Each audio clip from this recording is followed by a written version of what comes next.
అందరికీ నమస్కారం. కామిక ఏకాదశి వ్రతకథ. కామిక ఏకాదశి పరమ పవిత్రమైనటువంటి ఈ కామిక ఏకాదశి రోజున ఈ కథను భక్తి శ్రద్ధలతో ఆలకించి శ్రీ మహావిష్ణువు యొక్క అనుగ్రహాన్ని పొందుదాం. ఈ కథను విన్నంత మాత్రానే జన్మల పాపాలు తొలగిపోయి కోటి జన్మల మహాపుణ్యం లభిస్తుంది. అంతటి మహిమాన్వితమైన కథను ఇప్పుడు విందాం. ఈ కథను పూర్తిగా వినడానికి ప్రయత్నించండి. కథలోకి వెళ్లే ముందు ఒక్క లైక్ చేసి ఓం నమో నారాయణాయ అని కామెంట్ చేయండి. మీరిచ్చే చిన్న లైక్ నా ఛానల్ గ్రోత్కి ఎంతో సహాయపడుతుంది. ఇక కథలోకి వెళ్ళిపోదాం. పాండవులలో అగ్రజుడైనటువంటి ధర్మరాజు శ్రీకృష్ణుణ్ణి ఇలా అడుగుతాడు. ఓ కృష్ణ జనార్దన, కామిక ఏకాదశి యొక్క వ్రతం యొక్క విశిష్టతను తెలియజేయవలసింది. అలాగే ఈ వ్రత విధానం ఆచరించడం వలన వచ్చేటటువంటి పుణ్యం ఏమిటి అని చెప్పి అడుగగా, అందుకు శ్రీకృష్ణుడు ఆ యొక్క కథ గురించి, పూజా విశిష్టత గురించి ఈ విధంగా వివరిస్తాడు. ఓ ధర్మరాజా, ఒకనాడు నారద మహాముని కామిక ఏకాదశి వ్రతం యొక్క మహిమ, అలాగే ఆ కథ గురించి చెప్పమంటూ తన తండ్రి అయినటువంటి బ్రహ్మదేవుణ్ణి అడుగుతాడు. అప్పుడు బ్రహ్మదేవుడు ఆ యొక్క వ్రత ప్రాముఖ్యతను గురించి ఈ విధంగా వివరించాడు. ఓ నారద, ఏకాదశి యొక్క మహిమను వివరించడం కూడా పుణ్యకార్యమే. ఆషాఢమాసం కృష్ణపక్షంలో వచ్చేటటువంటి ఏకాదశిని కామిక ఏకాదశి అని పిలుస్తారు. ఈ ఏకాదశి మహిమ విన్నంతనే అశ్వమేధ యాగం చేసినంతటి గొప్ప పుణ్యం లభిస్తుంది. ఈ రోజున శ్రీ మహావిష్ణువును తప్పకుండా ఆరాధించాలి. ఈ కామిక ఏకాదశి రోజున శ్రీహరిని ఆరాధిస్తే వచ్చేటటువంటి పుణ్యఫలం కాశీలో గంగా స్నానం కన్నా 1000 గొప్ప పుణ్యం లభిస్తుంది. కాబట్టి ఈ రోజున తప్పకుండా శ్రీహరిని పూజించాలి. ఈ వ్రతాన్ని ఆచరించిన వారు తిరిగి మరలా జన్మను పొందరు. కాబట్టి ఎంతో విశేషమైనటువంటి కామిక ఏకాదశి వ్రతం వివరించడం కూడా చాలా గొప్ప పుణ్యదాయకం. ముందుగా ఏకాదశి తిథి ఎలా ఏర్పడింది అనే విషయాన్ని తెలుసుకుందాం. పూర్వం కృతయుగంలో చంద్రావతి నగరాన్ని రాజధానిగా చేసుకుని మురా అనే అసురుడు రాజ్యపాలన చేస్తూ ఉండేవాడు. అతను మహాబలవంతుడు. దేవతలను, ఋషులను, ప్రజానికాన్ని పట్టి పీడిస్తూ క్రూరంగా హింసించేవాడు. ఇంద్రాది దేవతలను సైతం ఓడించి త్రిమూర్తుల మీదకే కాలు దువ్వడం మొదలుపెట్టాడు ఆ మురాసురుడు. ఇక ఆ మురాసురుడి అకృత్యాలను భరించలేని దేవతలు ఆ బ్రహ్మరాక్షసుడి బారి నుంచి తమను కాపాడమంటూ వైకుంఠం చేరుకుని శ్రీ మహావిష్ణువును దర్శించుకొని తమ బాధలను మొరపెట్టుకున్నారు. ఆ రాక్షసుడి బారి నుంచి తమను రక్షించమంటూ ప్రార్థించారు. దాంతో శ్రీ మహావిష్ణువు యుద్ధానికి సన్నద్ధుడై మురాసురునితో తలపడ్డాడు. ఇరువురికి మధ్య భీకరమైన సంగ్రామం మొదలైంది. 100 సంవత్సరాలుగా యుద్ధం జరుగుతున్నా ఎవ్వరికీ స్పష్టమైన గెలుపు రాలేదు. ఇక శ్రీహరికి భయపడిన మురాసురుడు సాగర గర్భంలోకి వెళ్ళి దాక్కుంటాడు. అతన్ని బయటికి రప్పించేందుకు ఉపాయం పన్నిన నారాయణుడు తాను యుద్ధం వల్ల అలసిపోయినట్లుగా నటించి విశ్రాంతికై బద్రికాశ్రమంలోని హైమవతి అనే గుహలోకి వెళ్ళి నిద్రిస్తున్నట్లుగా నటిస్తాడు. ఇక విష్ణుమూర్తి విశ్రాంతి తీసుకుంటున్న విషయం మురాసురునికి చేరింది.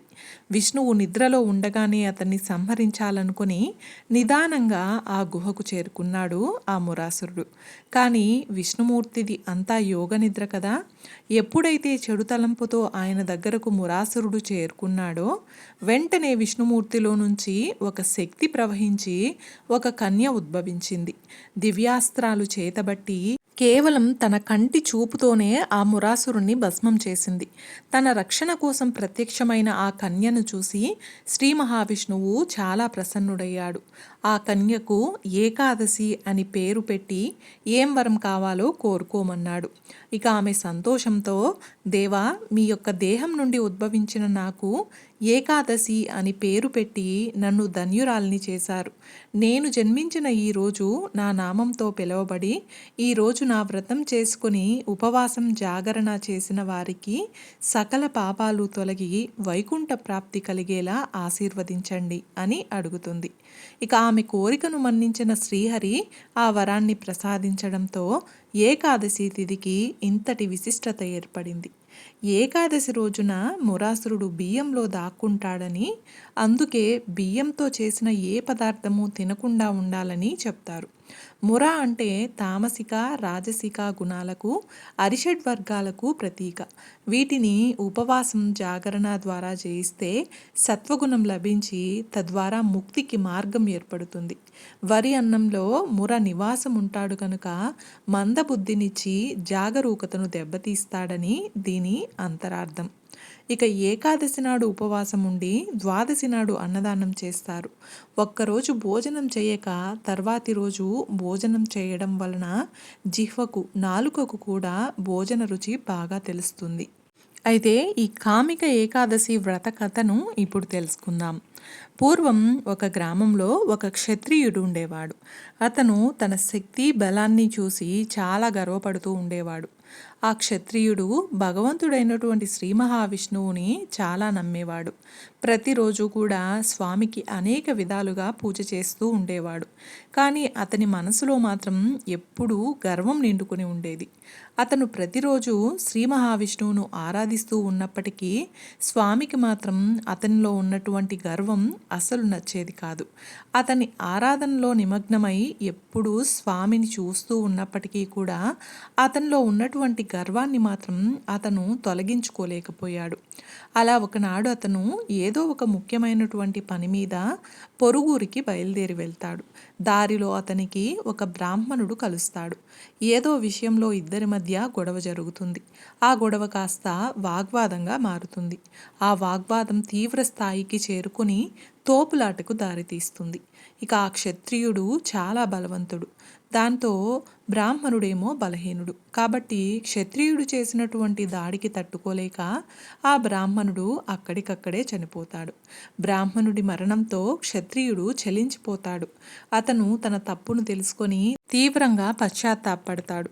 అయితే ఈ విషయం గ్రామంలో ప్రజలందరికీ వ్యాపిస్తుంది.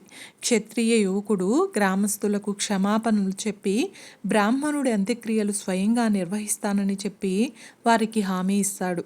అయితే పండితులు అంత్యక్రియలకు హాజరు కావడానికి నిరాకరిస్తారు. అతను బ్రాహ్మణ హత్య చేశాడని, అది క్షమించరాని నేరమని చెప్తారు. ఇక అది విన్నటువంటి ఆ క్షత్రియుడు బ్రాహ్మణుని చంపినటువంటి నేరానికి ప్రాయశ్చిత్తం కోసం పరిష్కారం ఏదైనా ఉంటే చెప్పమంటూ ప్రాధేయపడతాడు. అప్పుడు ఆ పండితుడు ఆషాఢ మాసంలో కృష్ణపక్ష ఏకాదశి తిథి నాడు శ్రీ మహావిష్ణువుని పూజించాలి, బ్రాహ్మణులకు అన్నదానం చేసి దాన ధర్మాలు చేయాలి. ఇలా చేయకపోతే బ్రాహ్మణుణ్ణి చంపినటువంటి నేరం నుండి నీకు విముక్తి పొందలేవని చెప్పి వివరిస్తారు. ఇక ఆ బ్రాహ్మణుడి అంత్యక్రియల తర్వాత ఆ క్షత్రియుడు పండితుల యొక్క సలహాను అనుసరించి కామిక ఏకాదశి రోజున శ్రీ మహావిష్ణువును భక్తి శ్రద్ధలతో పూజిస్తాడు. అలాగే అతనిలో ఉన్నటువంటి గర్వాన్ని, అహంకారాన్ని పూర్తిగా విడిచిపెడతాడు. ఆ తర్వాత అతను అనేక మంది బ్రాహ్మణులకు భోజనం పెడతాడు, దాన ధర్మాలు చేస్తాడు. ఈ విధంగా శ్రీ మహావిష్ణువు యొక్క అనుగ్రహంతో ఆ క్షత్రియుడు బ్రాహ్మణ హత్యా దోషం నుండి విముక్తి పొందుతాడు. కాబట్టి ఎంతో పరమ పవిత్రమైనటువంటి ఈ యొక్క కామిక ఏకాదశి వ్రతాన్ని ఎవరైనా భక్తి శ్రద్ధలతో ఆచరిస్తే వారికి వైకుంఠ ప్రాప్తి కలుగుతుంది. ముఖ్యంగా ఈ రోజున శ్రీకృష్ణుణ్ణి పూజించడం ద్వారా పొందే ఫలితాలు గంగా నదిలో స్నానం చేయడం ద్వారా, లేదంటే కాశీ, నైమిషారణ్యం వంటి పుణ్యక్షేత్రాలను సందర్శించిన ఫలితం ఈ రోజున శ్రీ మహావిష్ణువును పూజించడం వలన లభిస్తుంది. ఇక ఈ రోజున తులసి మహత్యాన్ని గురించి తప్పక వినాలి. తులసి మహత్యం గురించి మన పురాణాలు, ఇతిహాసాలు స్పష్టంగా చెప్తున్నాయి. తులసి మహత్యం గురించి సాక్షాత్తు మహర్షి ధర్మరాజుకు ఇలా చెప్పాడు. సాక్షాత్తు బ్రహ్మదేవుడు సైతం తులసి గొప్పదనాన్ని పూర్తిగా వర్ణించలేడని చెప్పాడు. తులసీ దళాలతో కూడిన నీటితో స్నానం చేస్తే తుది శ్వాస విడిచాక వైకుంఠం చేరుకుంటారు. ఎవరైతే ఒక బృందావనంలాగా తులసి మొక్కల్ని పెంచుతారో వారికి బ్రహ్మోత్సవం సిద్ధిస్తుంది. తులసి మొక్క ఉన్న ఇంట్లో నివసించడం, తులసి చెట్టు పెంచడం, తులసి మాల ధరించడం, తులసి ఆకులు తినడం వల్ల సమస్త పాపాలు పోతాయి. యమకింకరులు సైతం తులసి చెట్టు సమీపానికి కూడా రాలేరట. తులసీదేవి యొక్క ఆకులు, పూలు, వేర్లు, బెరడు కొమ్మలు, కాండం మరియు నీడ అన్నీ కూడా అంత పవిత్రమైనవి. ప్రతి నిత్యము కనుక స్త్రీలు తులసి కోటకు పూజ చేసినట్లయితే సకల శుభాలు కలుగుతాయి.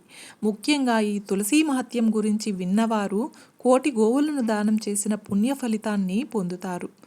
చూశారు కదండి, ఈరోజు మనం కామిక ఏకాదశి వ్రత కథను గురించి తెలుసుకున్నాం కదా. ఈ వీడియో మీకు నచ్చినట్లయితే ఒక్క లైక్ చేసి నా ఛానల్ని సపోర్ట్ చేయండి.